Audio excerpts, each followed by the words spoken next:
What's up, everyone? Welcome into DodgerHeads Live, presented by DodgerBlue.com. Your home for the 2020 World Series champion. Your home for the 2021, actually in the real playoffs, Los Angeles Dodgers.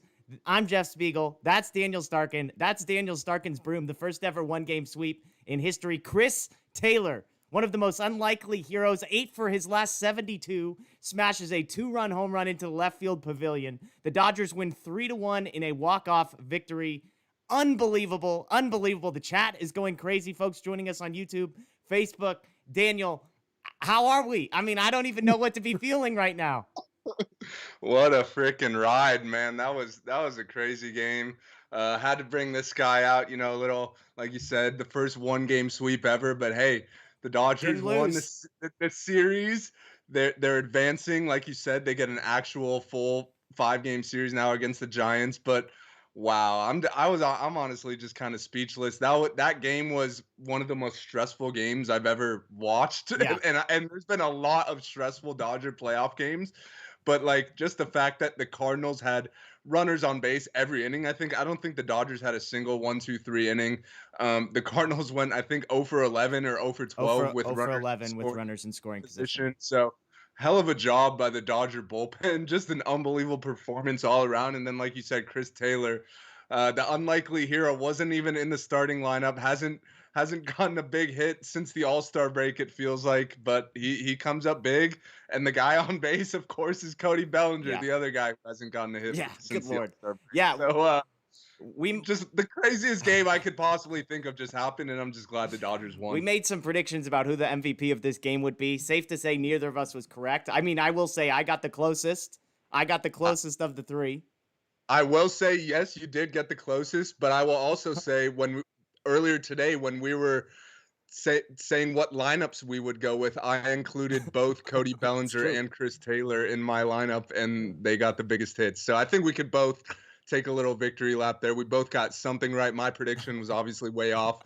Ironically enough, the game I predicted to happen tonight happened last night. A 6-1 game. The Red Sox won it easily. That's what I was hoping for tonight. Of course, it didn't happen because it's never that way with the Dodgers. They always got to stress us out. They always got to take it down to the final out. But hey, they came out on top. Well, let's do something that we haven't done all season that we'll bring back from last postseason as a tribute to the fact that we are in the real postseason, which is headlines. So if you were writing a headline for tomorrow's newspaper, tomorrow's blog, tomorrow's wherever you consume your news, DodgerBlue.com, we hired you for Dodger Blue, and we said, we want you to give us the best headline for this game recap.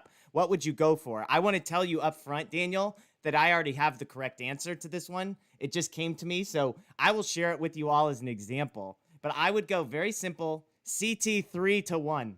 CT 3-1. Just very simple. Big old picture of Chris Taylor, arms up, maybe bat in the air, maybe the pavilion going crazy. I don't know if we got a shot of Kershaw halfway coming over the bar or something like that, but I'm going CT 3-1. So I don't know if you've got anything off the top of your mind. We'll see if people in the chat have anything. I got a, tailor-made spot for Chris Taylor or something like that. Yeah. Tailor-made home run sends Dodgers to the NLDS. There you go. There's mine. There we go. Okay, so we got Paul says, best of the West, rivals to go at it. I think that's a good one. Don't protect your neck. CT3 goes deep.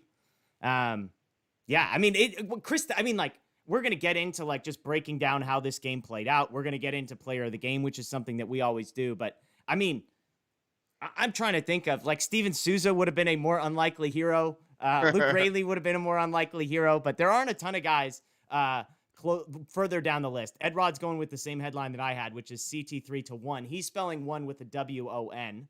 So, I mean, I guess that's an option. That's an option there. So Ed Rod on Facebook has got that. By the way, I wonder what the odds were for both Raley and Steven Souza and Billy McKinney all getting into this game.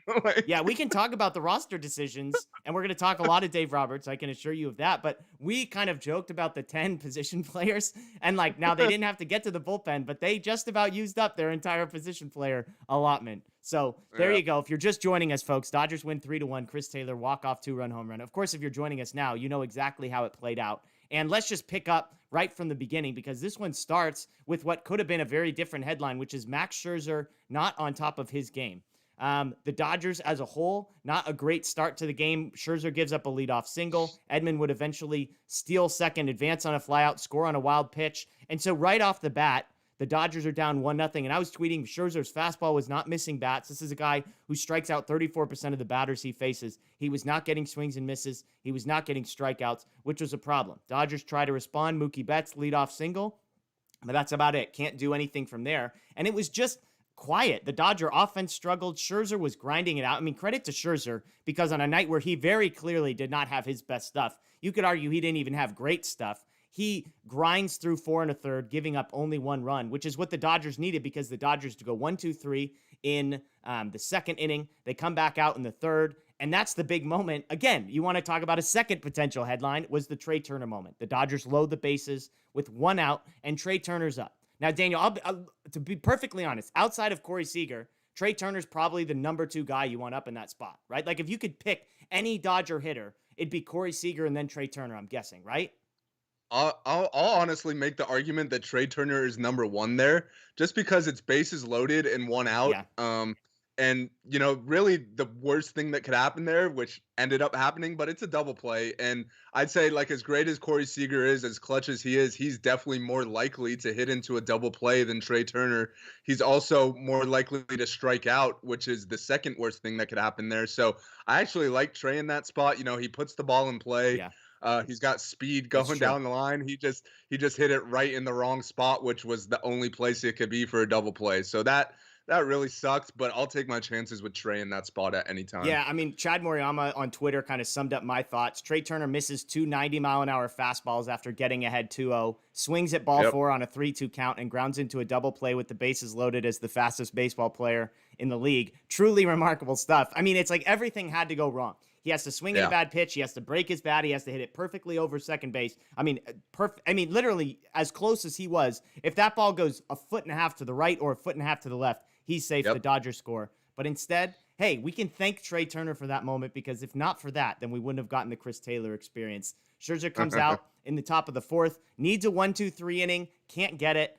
Wainwright ends up coming up. He does end in the with a strikeout there. That Justin Turner hits the home run in the 4th inning. So now we're tied 1-1. And then the 5th inning is where things got interesting for Dave Roberts. And I want to sit and camp out here a little bit, because look, you and I have been critical of Dave Roberts when we felt it was appropriate to be critical. The 5th inning comes around. Scherzer had 78 pitches through 4 innings, and it's now the 3rd time through the order. Edman comes up, broken bat single. Paul Goldschmidt walks, and now all of a sudden you have runners at 1st and 2nd with, I believe, nobody out.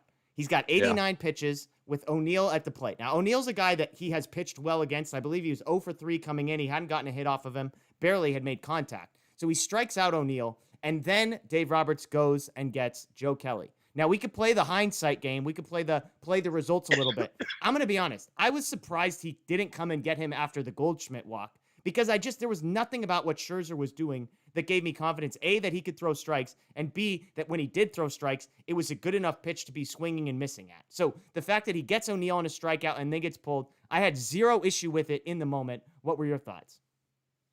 Yeah, I'm with you. I mean, obviously in a regular season game, you probably don't have that quick of a hook, but in a winner-take-all game like this, when you've already seen your offense is not performing that great, you can't really afford to go down by 1 run, but definitely not more than that at that point. So you got to do everything you can. I thought Joe Kelly, it was kind of interesting that they went to him there, but I will say they showed the stat that Joe Kelly had stranded 18 out of 20 runners. 18 out of 20 inherited runners this season. So that was a stat I wasn't aware of. So I guess, Dave Roberts knew that was a guy he could trust in a situation with 1st and 2nd no outs. And to Joe Kelly's credit, he came through. I liked your tweet about his redemption arc being Uribe-esque, because this is a guy who in his 1st season with the Dodgers was getting booed. Second season with the Dodgers. Yeah. Well, I feel like it started turning around in the 2nd season when that Correa moment happens. Then people started to get on Kelly's side. He still didn't pitch a whole lot better after that, but at least he had the whole Correa incident that people liked him for. But this was really the season that people now love him for his pitching, and he's been great all year. Obviously, we still got a full postseason run to go, so I'll reserve a little bit on the praise, but they're going to need him, and he proved right there that he could be trustworthy in a big spot like that. Yeah, absolutely. Looking through the comments to see if what people were thinking about that decision. Matt Anderson says, thank goodness Roberts uses his eyes when deciding when to pull someone, not metrics or past history. So kind of the idea of like, regardless of who Scherzer is, the way he looked, he's glad that that decision was made. George Smith, Roberts made a great choice there. Kelly got the job done. Fernando, that was a tight strike zone, had a lot to do with the game. So that could have been an issue. I mean, I don't know. I think Joe West is terrible, but thankfully I didn't feel like any of his decisions actually came out to be very decisive in the game. Pika Peep says Roberts had to pull Scherzer. Flow of the game dictated he make that move. Hawaiian Kira, the bullpen was great. Yeah, so I mean, I thought, and I'm with you. I joke. I don't claim to be very good at Twitter, but I thought when the Uribe Kelly comp came to my mind, I was like, Uribe was atrocious. I mean, they had signed him to this contract. He was hitting like 170, and it was like, what is the point of this guy? Then he has that sort of turnaround season. He hits the big home run against the Braves, I believe. And it's like the Uribe arc completely changed. He becomes this lovable guy. There's the pictures of him in the clubhouse. That's the Joe Kelly redemption tour that we are on. This is a guy that, like, if they would have cut him before the season and just paid him $7 or $8 million to go away, I don't think anyone would have been frustrated. And yet they keep him around. And I mean, look, I don't know if he's on par with Jansen and Trinan, but I would argue he's getting close. I mean, his stuff is nasty. He never looks nervous. He's a guy that, like Trinan and Jansen, you probably feel like in the right situation, you could get more than 3 outs from. So that was a big spot for Roberts. He goes to Kelly. And here's one last thing. I think you and I have talked about this. There was an immense level of confidence that I had in the Dodger bullpen that allows for the Dodgers to go and make this move. Because most people would say, man, now you got to go get, 14 outs from your bullpen. And my only concern was that it was going to be more than 14 outs. My only concern was like the way they were burning through relievers, like Knebel only gets 1 out. We'll get to that. But like the way they're burning through, I'm like, okay, I understand all of these moves, but like you're tied and the bottom of your lineup is due up in this inning and there's no chance of scoring runs, but it doesn't end up mattering. So I think that's one point that like a national person that might have been watching the show or watching the game probably would have missed was the level of confidence that you have. Because you say, okay, if Joe Kelly can get me these two, if Trinan and Jansen can get me 3 innings between the two of them, then we're kind of already at the 7-8 inning mark. And I just need to patch together 2 innings from Knebel, Bickford. Now, we weren't expecting Gratterall, which we'll get to in a second, but they get the job done. So Kelly gets out of it. No shock, no surprise. The Dodgers do nothing in the next inning. And then Brusdar Gratterall comes in for the 6th. The only justification I can think is that this was the bottom of the lineup. And this is a guy that, like, when we named, hey, if the Dodgers take 8 relievers into the next round, Gratterall was like 12th on my list. Out of all of the relievers available, it's like, I don't know, Clevenger maybe more than Gratterall, or Justin Brule, Evan Phillips, David Price, a lot of guys. They trust Gratterall there. And I mean, to be honest, he gets 2 quick outs, hits Bader, gets Wainwright out there, which was a big decision from the Cardinals manager. But were you surprised with Gratterall / did you see anything here to make you confident about the next time he comes in the NLDS? Because if he's used here, he's clearly going to be on the roster and seems to be ahead of a guy like Phil Bickford on the pecking order. Yeah, I mean, like you said, it was a soft landing spot against the bottom of the order. But even with that being said, this was probably the most surprising decision of the night for me. Like, I'm with you. We talked about this, so obviously we're on the same page, but we didn't have Gratterall on the roster. He has not pitched well as of late. He hasn't really pitched well all season, if we're being honest. Yeah. Velocity plays in October, but with that said, like, you also got to be able to miss bats. And even though Gratterall pitched the scoreless inning tonight, like, he wasn't missing bats. He got some grounders or whatever. So, I'd say let's not let's not play with house money any further. I don't need him in that spot. If you're going to put him on the roster, fine, but I don't need him in a tie game in the 6th inning. Even though he got out of it tonight, it didn't really give me much confidence moving forward. Like, it was still kind of the same as always. Like, he got hit. They were luckily at guys and he got outs, but it's not like he went in and struck out 2 guys and looked great that it's like, oh yeah, we trust in Gratterall now. Like, for me, I still have Bickford ahead of him. I still have Vesia ahead of him, 2 guys who both didn't pitch tonight. But I'm with you. I definitely think, Dave going to Gratterall there kind of shows where he stands in their eyes. So I guess we're just going to have to hold our breath moving forward. Yeah, Randall, I see your question about Chris Taylor and whether this gets him more playing time in the next series. Hang tight on the questions. Let's get through the game. We'll talk some player of the game stuff, and we'll get to some questions here in a moment. So Gratterall gets out of the top of the 6th. Bottom of the 6th, another opportunity for the Dodgers. Trace Turner, a 1-out single. Justin Turner gets out. Will Smith walks, so now we've got runners at 1st and 2nd. with AJ Pollock due up, and Pollock grounds out. Now, at the end of the day, actually, the Dodgers finished 2 for 5 with runners in scoring position. Obviously, Taylor's home run is one of those two, and I believe the other one might have been an infield single. I could be wrong on that, but regardless, this is where Jeff Spiegel found himself in some Twitter controversy and some Twitter dialogue. So AJ Pollock makes the last out in the bottom of the 6th, and the announcement that first comes is that Chris Taylor is taking over for AJ Pollock in a double switch. And Blake Trinan comes in with him. The best justification, which you pointed out, a handful of people pointed out that I didn't know at the time, was that Trinan is the guy that's coming in. And then obviously the assumption is they want Trinan for more than one inning. If they don't make the double switch there, then Trinan would have been due up third in that inning. Now, look, anything that I say right now is justification for my frustration is going to sound stupid in hindsight because Chris Taylor hits the game-winning home run, right? The only point I was trying to make was, and I think this is the Dave Roberts issue that I have, and we're going to see it again when we get to the Billy McKinney conversation and whatnot, is it just felt like an unnecessary move. And I understand the Trinan piece, but there were so many moving pieces, right? If you want to play the hindsight game, the pitcher spot would have come up with a runner on first, so Trinan could have theoretically tried to bunt him across. Now he's a reliever, so maybe you don't like that, but I understand that Taylor is an upgrade over Pollock defensively. I just thought the difference in bats was so dramatic, and some people were like, well, Pollock's spot's not going to come up. Pollock's spot did come up. He did what that spot would have hit again. That was the spot that then actually turned into burning Gavin Lux and Albert Pujols simultaneously. So again, look, I look stupid for the take that I had. Chris Taylor makes a good catch in left field, which I knew there was a chance that would happen. I'm not saying AJ Pollock wouldn't have made the play, but Chris Taylor did. Chris Taylor hits the home run. So I'll stay out of this one at the end of the day. For you, like, was there any concern with that issue, or do you just nod your head and make sense? Because I'm open to being, like, disagreed with here. Well, so here's where I stand on it. Like, I totally get where you're coming from. Like, there's no stats, there's no numbers. And people would point to the Pollock in the postseason. That was the argument I kept getting if you want to address that.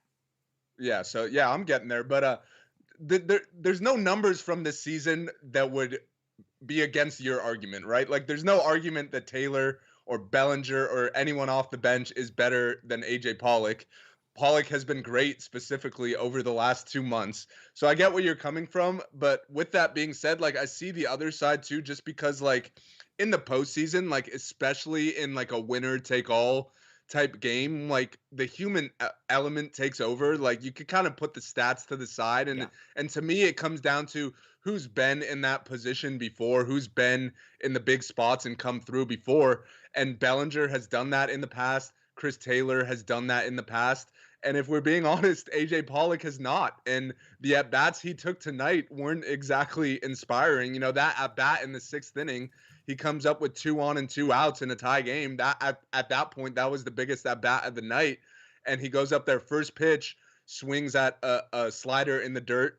And then the pitch he hit the little grounder on was like 2 feet outside. So I just think, you know, late in games, in tight games, the matchup with a hard throwing righty against AJ Pollock is just not a very good matchup.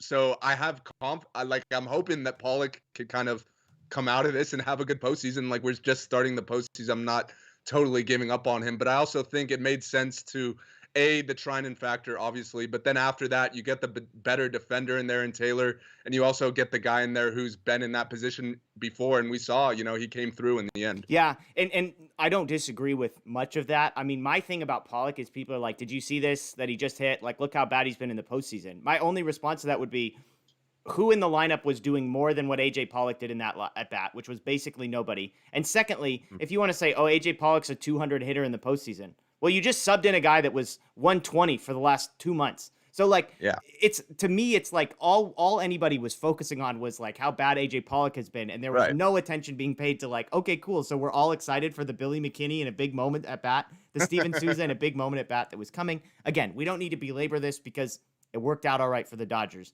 but it was an interesting decision, and what the type of decision that I'll be curious to see how Dave Roberts handle those. Trinan comes in, 2-out walk of O'Neill, steals a base. Yet again, they get out of it. Arenado can't convert. Bottom of the 7th, Cody Bellinger single, stolen base. Mookie Betts pops out to end the inning. So, like, again, nobody is criticizing Mookie Betts for messing up in that spot, popping up a harmless fly ball. But let's talk about Cody Bellinger. I joked that after his first at-bat in which he drew a walk, I was like, you know what? He reached base. We are playing with house money. I mean, and I wasn't joking. I was like, if you tell me he gets at bat 4 times and reaches base once, even if it's a walk, that's a win. Cody Bellinger reached base 3 out of 4 times. He had 2 walks and a single. Now, I'm going to actually look this up right now. When do you think the last time he reached base 3 times in a baseball game was? If you had to guess. I was honestly thinking about that. I'm sure it's been a while. So I mean, while I'm looking, not only did he get on base 3 times, he also stole 2 bases against Yadier Molina. And I know it didn't really matter because Taylor hits the ball out of the park, but that in the 9th inning right there, that sets it up. So you only need a single to win it. So that was huge too. Yeah, we're in July, and still looking. I'm dead serious. We might be going past July at this rate. Wow. Yep, keep going. Do you think there's a chance he doesn't have a single game all season? Here we go. June 11th. June 11th, 2 for 3 with a walk was the last time. Somebody get on Twitter and tweet that like it's an original idea, because that's a great tweet right there. June 11th, the last time that Cody Bellinger reached base 3 times in a baseball game. So that's crazy, man. Hey, and like, look, I mean, it kills me when people are like, hey, you know what? His swing looks better. I'm like, I don't know what people are watching. His swing looks terrible. What looks better to me is his eye. Like there was a stat that we talked about like a month ago where it was like he had gone 52 at bats between walks or something. Like, if you're not hitting, at least have good plate discipline, had unbelievable plate discipline. As you said, the speed is a factor. If you could reach 1 out of every 4 times and be a threat to steal, that which he was, and who knows, like, does the steal impact the pitch? Does it freak Reyes out? Maybe he stole a sign and communicated it somehow to Chris Taylor? Who knows? But clearly, whatever happened. So shout out to Bellinger. That was the 7th inning there. 8th inning, Billy. Real quick. I just think it's hilarious how like we've been sitting here for like weeks or months, even like dreading the wild card game, and we just kept saying like we don't want the Dodgers in the wild card game because like anything could happen. And I know that sounds like kind of cliche, and there's some people that push back like the Dodgers are so good, like they're gonna win that game. But I think we saw tonight, you know, with that stat you just gave with Cody Bellinger, him reaching base 3 times for the first time since June doesn't show you that anything can happen, then I don't know what does, honestly. Yeah. No, crazy. And exactly to your point, like the little things where you're just like, oh, this is what's going to happen. Like Trey Turner, like, because I was like, you have a better starter on the mound, you have a better offense, you have a better bullpen, and you could still lose. And like they very well, I mean, if O'Neal's line drive down the right field line, I mean, I guess it wouldn't have mattered, right? Because it would have been 1 run and we scored 2. But like the littlest things. So it's unbelievable. So Dodgers get to the 8th. Billy McKinney's in at first base. Look, they had no intention of hitting him, which I appreciate. Like, it was very clear that he was in there. Apparently, he's a defensive upgrade. Like, I would just keep him for a pinch runner or something. Beatty looked good. Yeah. Like, Beatty only had a couple plays at first, but one of them was like the tricky throw to second, which is like, you know, spin move, throw to second. He made it look easy. You know, handled everything at first. Again, it's just the drop off and bat quality by taking Beatty's bat out of there. But that happens. Trinan, who needed 21 pitches to get through the 7th, comes back out in the 8th. Carlson slaps the single. Yachty pops out. Sure looked like Carlson should have been called out, but apparently even in the wild card game, we don't have enough cameras to prove that that's ridiculous. The look on his face, it was like he turned to the first base coach as soon as the review came on, and he was like, he looked dead. He looked dead inside. He's like, I can't believe I just did that. I mean, I wasn't surprised they didn't overturn it because we never saw a camera angle. Either. But I just loved, like, they were saying they have all these cameras and they can stitch it together. And then it's like, well, apparently not. So gave us like 1.5 angles. Yes. Like, come on. So Taylor makes a good catch. Knebel comes in for 1 batter, strikes out Harrison Bader on a full count. The 8th inning, this was the big spot. Seager, Trey, Justin Turner, and Will Smith do up. I write, this is the inning. Seager strikeout, Trey single, Justin Turner strikeout, Will Smith line out to short. Here's another talking point. Trey Turner, 0 attempted stolen bases. My thoughts on the 8th were that I was worried that I thought they should have stolen with Justin Turner. Once Will Smith was up, I was afraid that they didn't want to steal because that could lead to an intentional walk of Will Smith, knowing who was up on deck. Now, obviously, they could have pinch hit, and that would have been Lux or Pujols. But were you surprised that they didn't steal with Trey Turner? I was, and what you're saying about the Smith thing makes sense because Smith is clearly a better option than whoever's behind him. So you don't want to take the bat out of his hands. But to me, just the opportunity to get into scoring position and like a single gives you the lead as opposed to a ball in the gap. Like that's a huge difference to me. And the pitcher, I forgot who was in for the Cardinals at the time. I think it was Gallegos, but Yeah. he was slow to the plate. He was throwing a ton of sliders. So it seems like Trey could have just like walked to second. And Yeah. I get that it's Yachty back there, but as we saw, like on Cody's stolen bases, like when the pitcher's slow, like and you get a good jump, there's nothing even Yachty could do about it. So I definitely would have sent. I think I'm with you. I would have tried it in the Justin Turner at bat because then if let's say he steals it, then either Justin Turner only needs a single and you trust him in that spot, or they could walk Justin Turner just because he hits the home run already. Then you have Will Smith up with first and second, one out, which I'll take that spot any day. So I was a little surprised. But hey, it worked out. Right. But hopefully, I want to see him be more aggressive this postseason. He's such a weapon on the base pass, and we see it with teams against the Dodgers. Like when Tommy Edman got on base tonight, he was stealing every time, and they weren't close. So hopefully he's more aggressive moving forward because he's the best base stealer in the league. Yeah. Well, let's finish this one up. So the Dodgers come in, Kenley Jansen in for the ninth, and I mean, DeYoung strikeout, Goldschmidt strikeout, O'Neill strikeout, Edmonds singles and steals second. But I mean, with O'Neill up, it's just cutters right down the pipes and saying, try and hit this thing. I mean, it was, immediately, right? With Jansen, you watch the first cutter and the guy swings and misses and you don't understand how he missed it because it looked like he was right on it. You're like, okay, we have good Kenley tonight. Exactly. The breaking ball was perfect. So he was dialed in. Then we get to the bottom of the ninth and all hell breaks loose. Cody Bellinger obviously reaches base on a walk, steals second. Chris Taylor, 8 for his last 72, hits the 2-run home run, and the Dodgers win. So let's do this. Let's talk play. Well, let's do this. Let's get to some questions. And I'll get to the question that somebody asked earlier. I forgot what the name was, but somebody asked. And if you've got a question about this series, about the next series, about tonight, about Dave Roberts, any of the above, throw those in the chat and we'll get to those. But the first one was, does your lineup change at all after what you saw? Now, obviously, some of this is going to be righties versus lefties, but with a right-hander on the mound, they send Matt Beatty out to first base, Cody Bellinger into center field. People are asking, does Chris Taylor now get the nod in center field and Cody Bellinger at first base for you after this game? What do you think?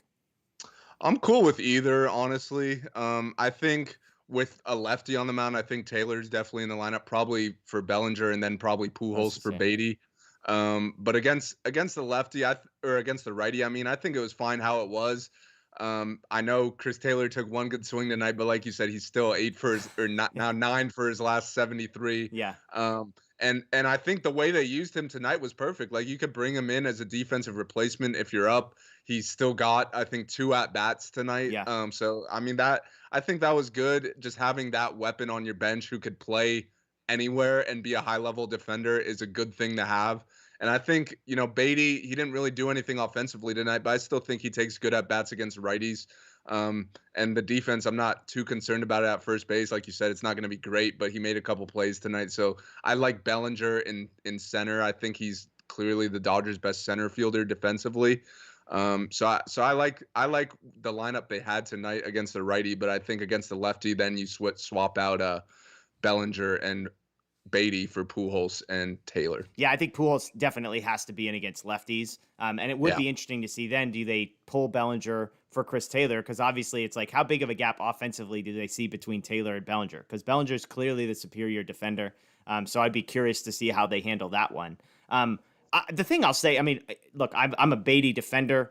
I thought he got the first. I thought his first at bat, I thought he got it. I mean, off the bat, it looked like he got it. Obviously, it just got inside on him a tad, sends that ball to the warning track. So I know he doesn't end up with a hit in the box score, but I thought the first at bat, at least he put good contact on it. And I mean, as a whole, let's remember they were facing Adam Wainwright, who's one of the best 6 or 7 starting pitchers in all of the National League. And so, we could look at Beatty's performance and say, oh man, like, what was he? 0 for 3, didn't strike out, but it's like, Seager was 0 for 3. Like Justin Turner's 1 for 4. Will Smith was 0 for 3. AJ Pollock's 0 for 3. So there were a lot of guys. The Dodgers had just 7 hits in the entire game. Of course, the Cardinals only had 5. So I think I'm with you. I think I would keep trotting Beatty out there. And I think Chris Taylor as the late inning guy makes sense because then you can put him into those big spots. And I would trust him more as a pinch hitter than I would trust Beatty as a pinch hitter. And the defensively at first base, I didn't feel like I lost a lot tonight with Beatty. So that's what I would do. I think I would stick with the same plan that they had. I mean, a part of this too is it a ground ball pitcher versus a fly ball pitcher on the mound? I know that was a big deal, that Scherzer's more of a fly ball guy, so maybe that's why Bellinger was there. I'll be curious. I mean, obviously the way Cody played, I think it's going to be impossible to justify taking him out for even like a Gavin Lux or somebody like that. And based on how they used Gavin Lux, I mean, maybe they don't think all that highly of him. If Luke Raley gets off and Souza and all these guys get off the bench before he does. So there we go. Before you get to the next question, one thing I just wanted to point out that was kind of sneaky important was Taylor hitting that walk-off when he did means that Julio did not have to come into the game. He got his little bullpen session in warming up, and now he's good to go for game 2. So I think that's kind of went unnoticed, but it's pretty important moving forward. Like the other option would have been Tony Gonsolin for game 2. So now you could trot out Buehler game 1, Julio game 2, Scherzer game 3, and you got to be feeling real good about that. Yeah, and that was one of the questions was who's the game 1 starter. I think it's obviously Walker Buehler, but it is a big storyline that Urias was warming up in the bullpen, would have been the guy to come in that spot had the Dodgers not gotten through, which was a little surprising because I felt like Kenley hadn't necessarily emptied the tank, but maybe if you don't think you're going to get a full 2 innings out of him, you want to bring Julio into a clean inning. I'm not really sure, but regardless, doesn't matter because like you said, Walker for game 1 on Friday, Julio for game 2 on Saturday, and then Scherzer will be fully rested for Monday's game 3, and then you throw Tony Gonsolin probably in game 4 and try and figure it out from there. So definitely, I think you're right. That's a hugely underrated storyline of the timing of the Chris Taylor hit. Let's see if we've got any other questions in here. Someone's asking about Max Muncy. Will he be back if the Dodgers make the NLCS? The sense I get is he's definitely out for the NLDS, doubtful for the NLCS, highly questionable for the World Series. Is that how you would phrase it?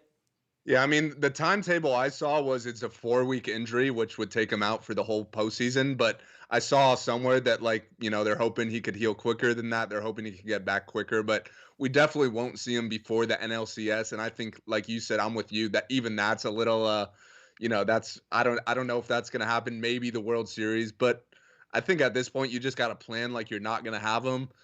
You got to play with the guys you have. And if you advance to the point where he's good to go, then that's huge, obviously. Yeah. Yeah. Somebody here asking about roster stuff. Do the Dodgers add another left-handed pitcher for the NLDS? Now, obviously, I think they'll add at least 2 more pitchers. Yeah. Yeah. And so, and it's way more than that because obviously Walker. Yeah. So I guess, so they had 10 pitchers in this one and they had 16 hitters. Last time they went to the NLDS in a non-designated hitter series, they had 12 pitchers and 14 hitters. So that would mean obviously Walker Buehler is one of those spots. He was not on the roster for tonight. And then the other one, as this person is asking, probably a left-hander, which would be either Justin Brule or David Price. Neither of those guys was on tonight's roster. So obviously that very well just could have been, they didn't feel the need to I mean, obviously you saw the Cardinals don't have any lefties they were afraid of. So you have Vesia in there just in case as a guy that you probably trust a little bit against righties. But that'll be interesting to see because, I mean, again, Gratterall was a guy that you and I were sort of penciling as off, and Justin Lorber, when he was on, was saying the same thing. So does Evan Phillips get a spot? Do they go with an extra relief pitcher? That wouldn't surprise me, and honestly, I would like it because it would just protect us from double switch Dave a little bit more, where he's got to be a little bit more careful with how he uses guys off of his bench. But yeah, I would imagine that it would have to be a left-handed. And I mean, I'm not good off the top of my head at remembering the Giants, whether they're a left-handed heavy lineup, if there are particular guys that you would want extra lefties for. The lefties I could think of are Lamont Wade, Mike Yastrzemski, Brandon Belt, but he's out, Brandon Crawford. So they got 3 lefties in that lineup. So yeah, I definitely think you want to add a lefty. I'm with you. I probably would have had Evan Phillips over Gratterall as the final righty spot, but it seems like Gratterall's locked into that. So it's probably going to come down to, Price or Brule. And it depends what you want. Like, do you want a lefty specialist? That's Brule. Do you want a guy who could give you length? That's Price. Yeah. Yeah. And obviously, Gonsolin was a length guy available tonight, but in the NLDS, you're projecting if that series goes forward that he would be your starter. Now, you could theoretically use Gonsolin as your long guy and just go with a bullpen game in game 4. Because of the way the days off shake out, you would have a day off, going into game 3 and then another day off right after game 4 if it were to get past that. So definitely some options there. Yeah, somebody agrees with me. Why not just do both and limit the bench that Dave Roberts has to play with? I think that's true. I mean, the flip I side is I who would wouldn't you be take? that surprised. Yeah, I mean, I But who wouldn't be would you that take off? I surprised. mean, because like if you talk, if the Well, so Dodgers were to go with 13 pitchers and 13 right. hitters, you've got the eight You'd have to take off 3 position players, which the Souza, last Rayleigh. 3 would be Souza, Rayleigh, and McKinstry probably, Yeah, or McKinney would be the 4th one, but I think McKinney would make it over McKinstry probably just based on A, what we saw tonight, and basically how they've treated McKinney this whole yeah. season. They seem to like him for whatever reason. Yeah, yeah. Good Lord. Who knows? Who knows? Well, let's do this. Let's move into the MVP of the game award. And I think there's an obvious first choice candidate here. And so we can give some shout outs beyond this. But I mean, the obvious one goes without saying. It's Chris Taylor. He finishes Yeah. the game 1-for-2 with the 2-run home run. Post game interview was awesome with him, by the way, because it was like, look, was trying to hit the ball, basically. Like, it was like, I just wanted to put the ball in play, and he gave me a good slider to hit. And by the way, if you watched my show with Justin Lorber a few nights ago, you would have been cued in that Reyes is a guy that the Dodgers were looking forward to seeing. And so he had Yeah. some good insight there. But I mean, Taylor crushes it. There was a no doubter from the minute it left the bat. I don't think the left fielder took more than 5 or 6 steps, and absolute mayhem. So Chris Taylor, clear and obvious player of the game. Who do you have? Who do you have as maybe the runner up in the MVP award for Chris Taylor? Yeah, I mean, I got 3 potential runner-up guys. The first is Cody Bellinger. We talked about him. He got on base 3 times. Yeah. No one expected that. Swipes 2 bags. The second is Justin Turner, who hits the home run to get the Dodgers on the board. The runs were at a premium Yeah. tonight, so Hey, that was one my big swing, MVP maybe. pick, so I felt pretty Yeah, good about it. yeah. Hey, he came through as he always does in big Yeah. games. And then the third for me would just be a combined, like the whole Yeah. bullpen, because they were all outstanding. I think if someone would have told us that Max Scherzer's only lasting 4.1 innings in this game, we wouldn't be feeling too good about our chances. But the bullpen came in, they were lights out. It wasn't always pretty, the guys were on base every inning, but they pitched in and out of trouble, and they got the job done. Yeah, 4 2/3 from the bullpen. They allow just 2 hits and 1 walk. They strike out 6. Obviously, no earned runs. That's Kelly for 2/3, Gratterall for 1. Gratterall, by the way, the only guy who had a clean inning. Although I guess he had the hit by pitch, so never mind. Yeah. No clean inning for Gratterall. None of the relievers. Oh, excuse me. Joe Kelly was clean. And so is Knable for a third of an inning. But yeah, so Kelly for 2/3, Gratterall for an inning, Trinan for 5 outs, Knable for 1 out, Jansen for 3 outs. As you said, Julio Urias was warming up. He would have been the next guy in with Gonsolin, Vesia, and Bickford still out there. So I think, and look, I'll do this. I think Dave Roberts deserves some credit. I think the decision to pull Max Scherzer was a big one. I think it was sort of, you're putting everything out there. You're opening yourself up to all of the criticism in the world. And yet he made the right decision. I thought it was the right decision in the moment. I wouldn't be here criticizing it, even if Joe Kelly had given up a single. I just thought it was the right move. And you could tell with Scherzer's reaction that he wasn't happy about it. And they were the announcers, which, by the way, refreshing to not have John Smoltz in the booth, refreshing to not have A-Rod in the booth. I thought they did a fine job. I wasn't really paying attention if everybody hates those guys, but one of them joked, like, I wouldn't, he's like, they showed cut to Dave Roberts and was like, I mean, do you want to be the guy to go get the ball from Scherzer? Like, no, of course not. He comes out, the classic moment, he reaches his hand out and Scherzer shakes his hand.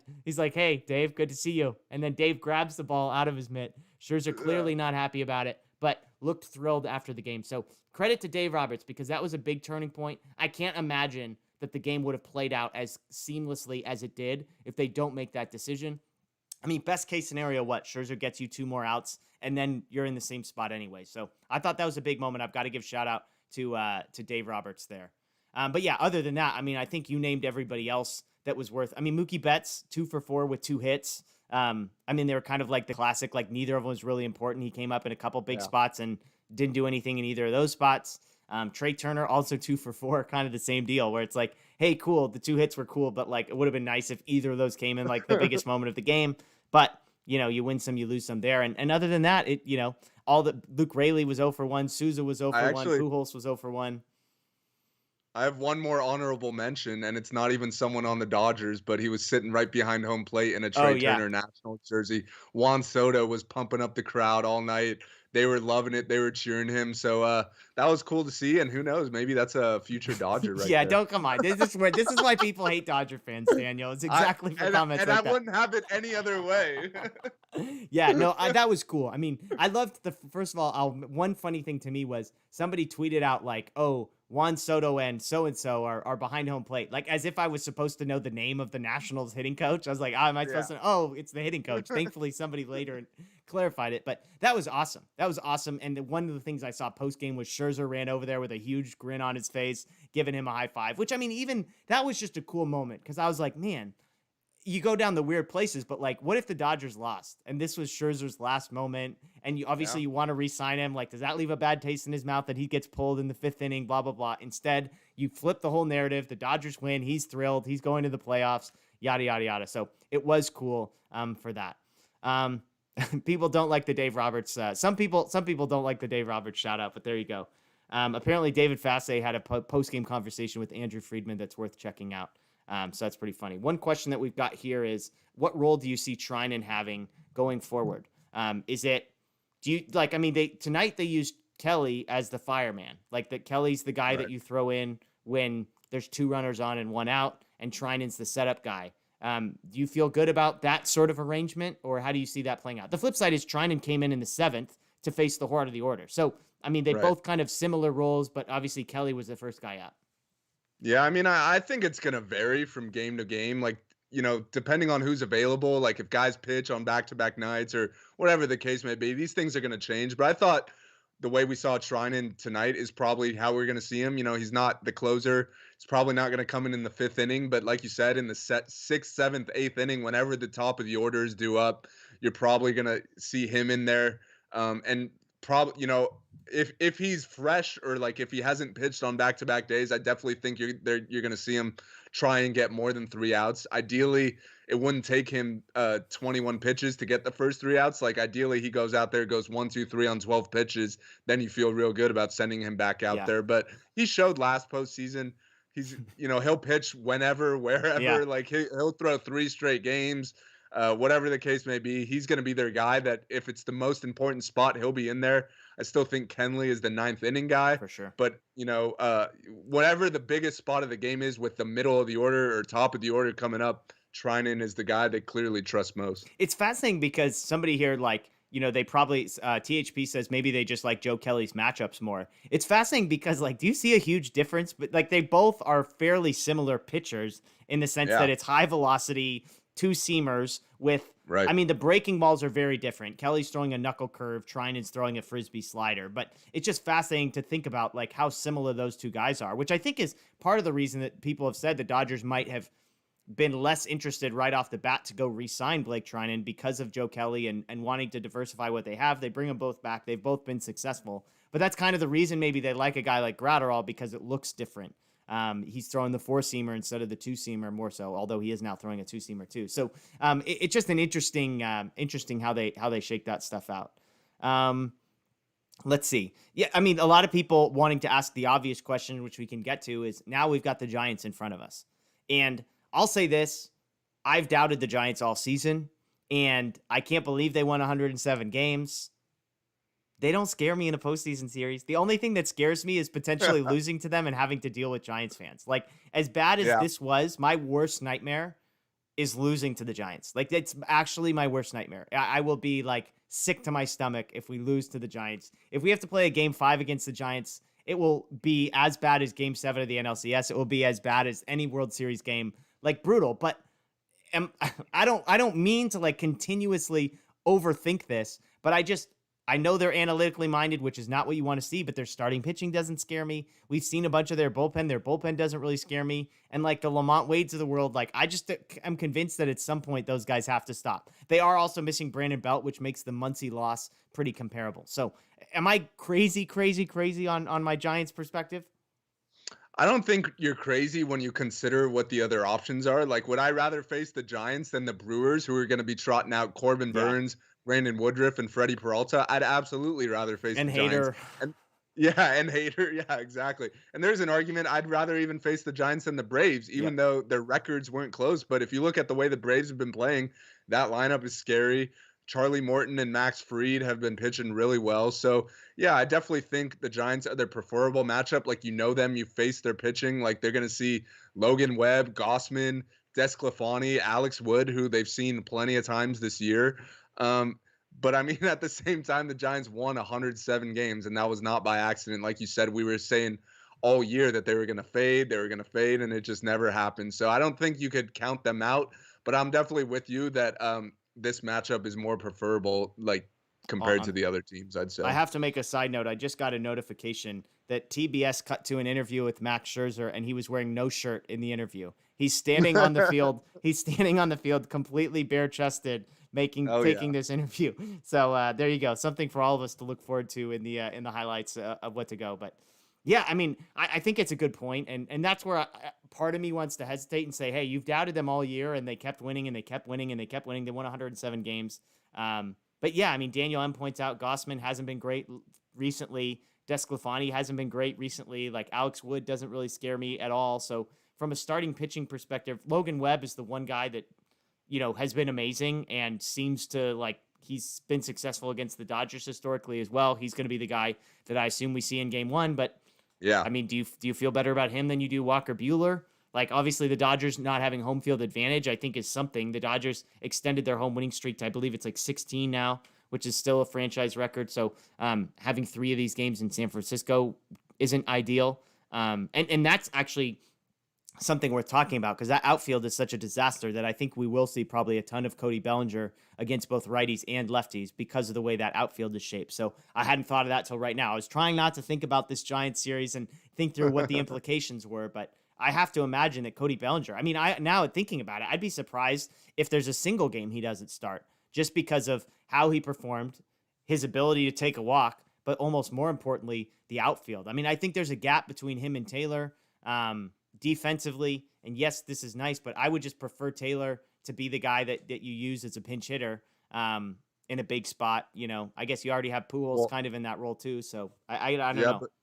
But also, when you look at the Giants pitching, like Logan Webb, game 1, that's a righty. Cody will be in there. Gossman, game 2, that's a righty. Cody will be in there.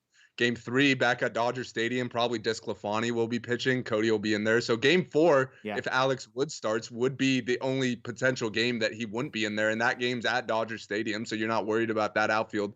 And then back game 5 in San Francisco, it'll probably be Webb or Gossman again. So it's mostly righties you're going to see. So yeah, I definitely think Cody will be in there. The only game that he wouldn't be would maybe be game 4. Yeah. Big Show Entertainment asks this: how good is this Dodgers team? It's a fascinating question as I think about it, because I think from a pitching perspective, obviously not having Kershaw, not ideal, but you have Max Scherzer, you have Walker Buehler. That's the best 1-2 punch the Dodgers have ever had in any of these postseason runs. Julio Urias is probably on par with, like, this might sound heretical to say, but like, he's basically on par with the version of Kershaw that we've probably gotten for the last couple of runs. I mean, this is a guy who's a 20-game winner and is probably going to finish in the top 7 or 8 in the Cy Young Award voting. So between those 3, it's definitely the best 1-2 you've ever had. Now, there might be some concerns about Scherzer. This is 3 straight starts where it wasn't great, but you have to assume that he figures that out at some point, that we're going to see a 13 strikeout, 2-hit, 7-inning kind of performance coming up. Bullpen wise, it's the best bullpen they've had. There's 3 legit, like, Joe Kelly, Trinan, and Jansen are rock solid. You've got a lefty that you feel great about. You've got Knebel that you feel great about. And even 6 through 8 you feel great about. Offensively, I mean, yes, Cody Bellinger's struggling. Yes, Muncy is struggling. I mean, I think offensively, the lineup is probably the one area that isn't as good as maybe previous incarnations of this. But you do add Trey Turner into that lineup. Obviously, what we get out of AJ Pollock, I think, goes a long way. So I think that's the part that would worry me, because Bellinger is so much worse. Taylor is so much worse. And then Muncy isn't there. But the flip side is Mookie, Seager, Trey, Justin Turner, Will Smith, AJ Pollock as 1 through 6. Like, I don't know. That's pretty freaking good to have Albert Pujols as a pinch hitter against lefties. And if you get literally anything from Chris Taylor or Cody Bellinger, again, I mean, if Cody Bellinger can just put up like a 250 on base percentage and just go 1 for 4 with a 0 for 3 with a walk, like, be lights out amazing. So I don't know if I'm crazy, but I think this team is as good, if not better, than any they've taken to the postseason. Yeah, I mean, obviously the Muncy loss is a big one Huge. after the season he just had, and especially when talking about his replacements, it's not like there's a clear like, yeah, we're putting that guy in for Muncy and we feel really good about it. Like you don't Yeah. feel great about the options, but I agree with everything you said. You feel great about the rotation. This is the best bullpen they've had in recent years. So yeah, I think it's probably the best team. I think the Muncy loss is big. And if Muncy was in there, I'd say it's definitely the best team because then that lineup would just be absolutely ridiculous with him in the middle there. That was a big loss, but yeah, I still feel really comfortable with this team. Like usually going into October, there's that one big hole that it's Yeah. like, oh, like our bullpen, who Yeah. knows? Or like our Kenley, third, what's Kenley's? yeah, where's Kenley at? Like, where's our third starter at? Like, whatever the case may be. Um, with this team, you don't really feel that. So yeah, I definitely think this is the best one. It doesn't mean they're going to perform like it. That remains to be seen. But yeah, I'd say this is probably the most confident I felt. I'd say last year was probably comparable. Like Yeah. last year's team was really good. I'd say last year probably the bench on that team was a little Yeah. better. Like PK. with Jock and Kike and those guys. Um, but the bullpen wasn't better and the rotation wasn't better now with Max Scherzer. So I think I'd take that over a bench personally. Yeah, shout out to CK who says, "What about Koufax and Drysdale?" That's my dad would be very proud that that question was asked. Yes, peak Koufax, peak Drysdale. I'm going to be honest. I'm not super familiar with some of those teams, but if we're talking the last 5 or 6 years, there we go. But yeah, it's an interesting point to sort of see how. And I mean, there has to be something to the fact that they already won it too. Like the monkey is off the back. Like, yes, they're going to be playing with urgency, but I have to imagine it feels different. You don't feel the weight of shoot, we lost in 2017, we lost in 2019. Like that they had lost in all of these World Series.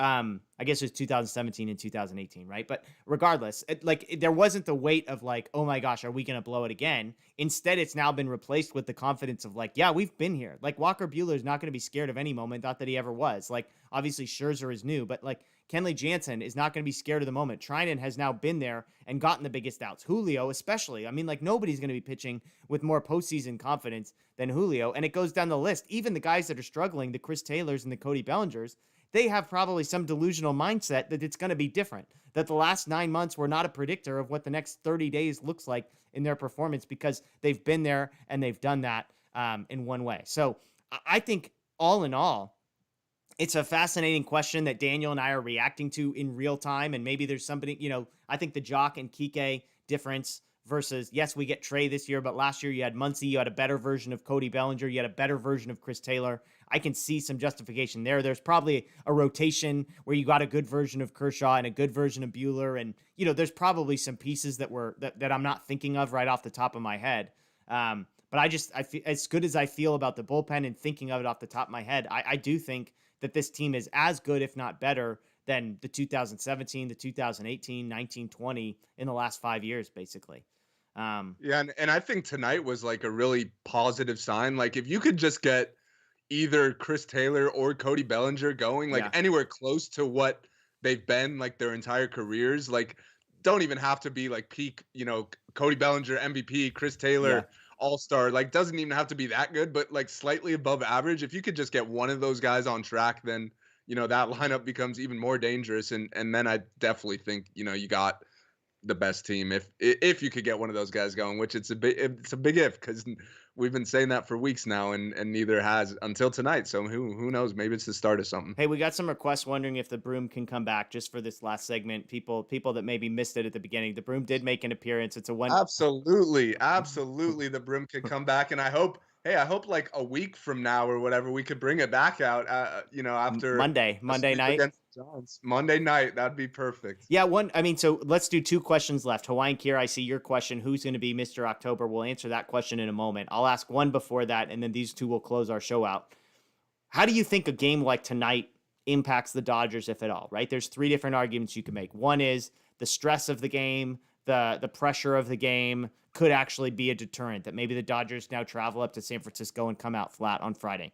Another option could be, oh, actually, this is a big momentum booster because the bats didn't come alive, but the pitching was great. Everybody's now confident. Chris Taylor gets a little bit of confidence. The momentum rides. Or option 3, which maybe I think is where I land, is I was shocked at how casual the entire dugout looked. Like Justin Turner and Clayton Kershaw just like casually having conversations in the 9th inning of like a tied wild card loser go home game was shocking. So from your perspective, was this a positive? Is this a negative or completely meaningless? Yeah, so we talk about how we didn't want the Dodgers in the wild card game just because a one game winner take all. Yeah. You know, you don't want, you lose that, your season's over, and 106 wins was all for nothing. But ironically enough, I think once you win that game, like that's the preferable position to be in because you got the momentum of you won the game. You also have been playing like the Giants. They're gonna go from Sunday to Friday Yeah. without playing at all. So we'll see how they come out. Whereas the Dodgers are coming in with, just a day of rest. They got all their main pitchers got work tonight, so they're not going a full week without pitching or whatever. So I think, ironically enough, now that they've won the wild card game, I think the Dodgers are in a more desirable spot. And I know they don't have home field advantage, but I don't know how much of a role that's going to play in this series. Like, I feel like the Dodgers have played in San Francisco, like they play there so many times. The Giants play in LA so many times. Like, I don't know if home field is going to matter a whole lot, but I do think that momentum could definitely mean something. Yeah, absolutely. Yeah, it's fascinating. I agree with you because it's not like the Dodgers are going to be exhausted. I mean, it's Wednesday night. They play Friday in San Francisco. That's obviously not a long road trip. And so the Right. entire bullpen, nobody in the bullpen. I mean, Trinan pitched a bunch, but he hadn't pitched in 2 days prior to this at least. He probably didn't Right. pitch Sunday. It was probably 3 days off. Then he gets another day off, and you go into game 1. So I can't imagine anybody is unavailable for that game outside of the obvious being Max Scherzer. Maybe Trinan just because he threw 32 pitches, but if anybody could come back from that, it would be him. And so I think that's a great point. Derek wants to know if I would get a Barnes shirt if at any time in the playoffs he hits a home run.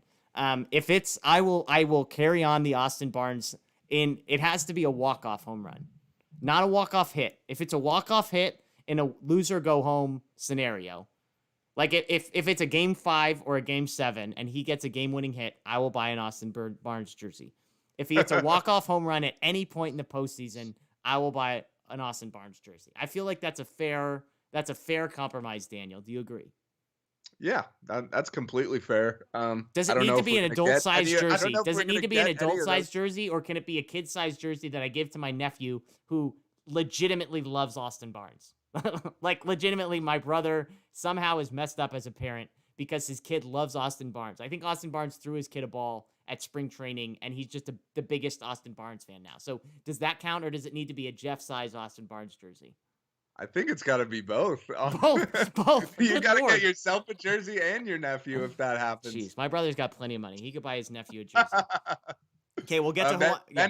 then I'll say then your own size. I'd say Okay. it's got to be yours. You got to be rocking it around town. Well, I've got 2 setups. The other one I've got 2 jerseys. I will put the Betts and Barnes. That'll be the setup. And just casual Dodger fans will cruise in and be like, "Who is this loser?" They'll probably turn off our channel. Like, this loser has an Austin Barnes jersey on his wall. Like, who is this clown? But anyways, it'll be worth it. Derek says any size is good, by the way. So good to know, Derek. Appreciate that. The last question is from Hawaiian Kira, Mr. October. Now, we know what your gut is telling you. It's Corey Seager. It's the same thing your gut was telling you tonight. It was the same thing it was telling you last year when you predicted him to win the regular season MVP in the 60-game series. He won the postseason MVP, so he proved you wrong. He goes 0 for 3, I believe, tonight. 0 for 3 with a walk, 2 strikeouts. Didn't look great. Safe to say. So I'll let you have the floor. Is Corey Seager your Mr. October? I think Corey Seager is going to have a great postseason. I'm never going to bet against Corey Seager, but I'll just change it up just for the sake of changing it up.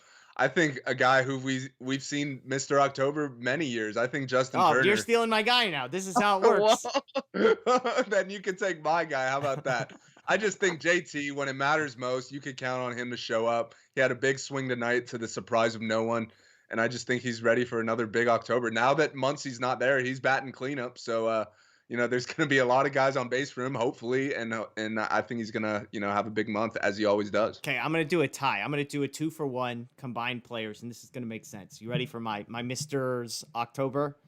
Yeah. Chris Taylor and AJ Pollock. I'm just gonna smash those two guys The together. platoon. Yeah, it's just like they burned me tonight. Like I was all in on Pollock and he crapped the bed and makes me look stupid. And then I was all out on Chris Taylor and he hits the home run. And so I'm going with AJ Pollock and Chris Taylor, the two of them combined, Mr. October. I like that. Obviously, there's I like pitchers that that. we could choose, but less impactful, not guys that are Right. going to get 3 or 4 at bat. I think AJ Pollock is going to be an everyday outfielder. Like, I think you Yeah. can just pencil that in. And so I think he's going to get plenty of opportunities to redeem himself. I think he is hot coming in. I think nobody hit well tonight. And so I don't look at this as like, oh, his postseason woes continue. I think this is the best he's looked going into a postseason. And so I'm going to go that. Jason says I'm allowed to have Bellinger too. You know what? Bellinger, hey, he performed well.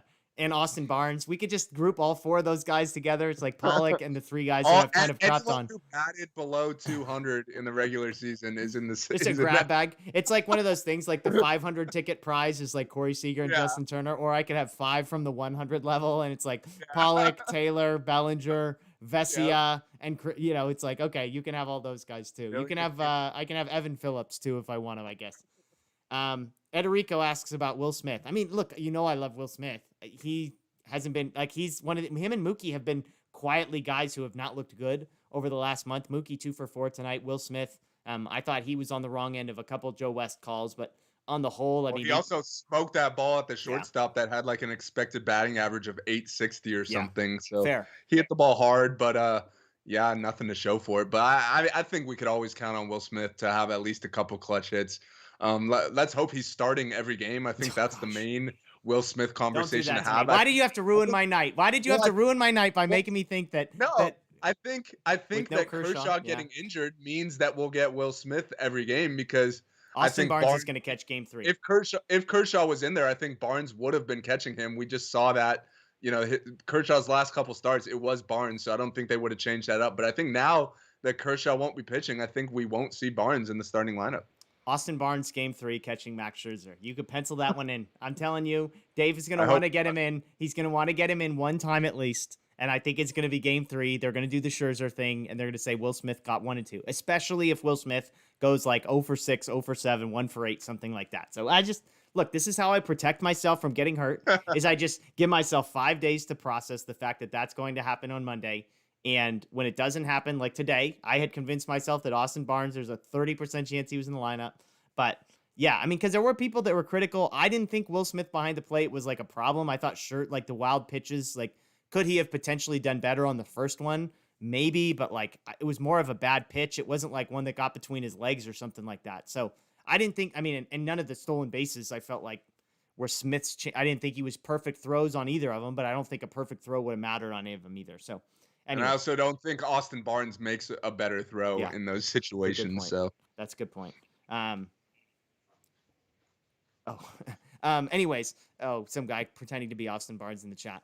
Anyways, hey, here we are. Daniel and I are back. We thought tonight might be the last show of the year. Tis not. We'll have some content for you tomorrow, I'm sure. Looking ahead to that Giants series, we got to figure it out. We've got no plan, but we're going to come up with something. I know I'm gone Friday night, but we'll be doing, we'll see what our options are. I'll be doing something live Friday night or Saturday night, something live on Monday night, and then we'll kind of go from there. Friday, game 1 is the only game that I know for a fact I won't be able to record something or go live. So we'll see. Oh my gosh. Abe asked, would I rather have Austin Barnes or Yasmani Grandal? You clearly don't know me if you're asking that question because I think Grandal's amazing. So that's an easy one. But anyways, enough Austin Barnes chat. That's Daniel Starkand. That's Daniel Starkand's broom. My name's Jeff Spiegel. If you haven't yet, subscribe, Dodger Blue 1958 on YouTube. We'd really appreciate that. Give Daniel a follow at D Starkand, myself at Jeff Spiegel. We got it right this time. Huh? Yeah, exactly. Yeah, I botched his Twitter handle earlier today, but we have tons of great content on DodgerBlue.com. There's going to be tons of content. Dodger Blue 1958 on YouTube. We're going to have all the post game coverage that you need. We've got a credentialed person who's in the stadium for the games at home. So good stuff coming from there. So Dodger Blue 1958 everywhere on social media. As always, we appreciate you joining us. And we can continue to say this because, we're going to get the Vin Scully video here in a moment. But the most important thing we have to remember is still champs. The best team holding a trophy high in the air. The Los Angeles Dodgers, champions of the baseball world.